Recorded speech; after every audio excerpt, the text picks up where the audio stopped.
asalaamaaleykum dal leen ak jàmm ci plateforme Luuma du savoir bu Mlouma man maa ngi tudd Aboubacry Sy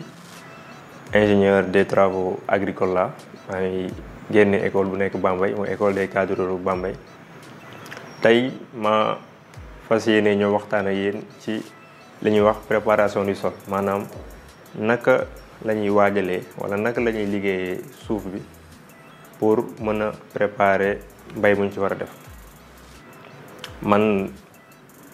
am na mun naa ne juróomi at maa ngi liggéey ci wàllu agriculture ci ay projet ak ay programme de développement di accompagner baykat yi ak tamit groupement baykat yi ci mbay ak tamit ci lu ñuy wax les chaînes de valeur agricole. buñ ne waajal suuf wala préparation du sol ëmb na lu bari wante ci waxtaan wi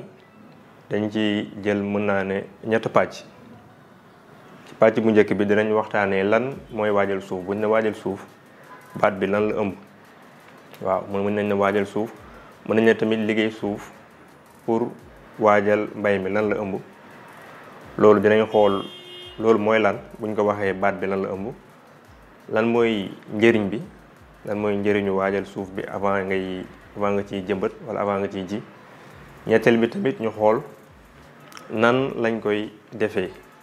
maanaam yan méthode la ñuy gën a utiliser fii ci Sénégal ak xëy na yenn dëkk yu ñu wëri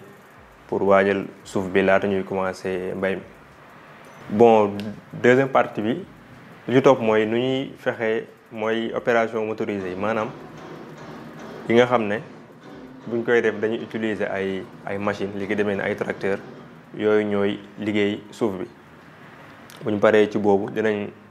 jàng ak yéen beneen partie bu mujj bi bu ñuy wax opération manuelle maanaam liggéey bi nga xam ne buñ koy def il faut mu am ay jur li ci demee ni ay fas wala ay mbaam wala ay nag yooyu la ñuy gën a utiliser tag ko ci ay machines yooyu ñooy liggéey suuf bi. waaw di leen ñaan ngeen suivre ñu bu baax ci ñetti parties yooyu ñu war a def jërë ngeen jëf.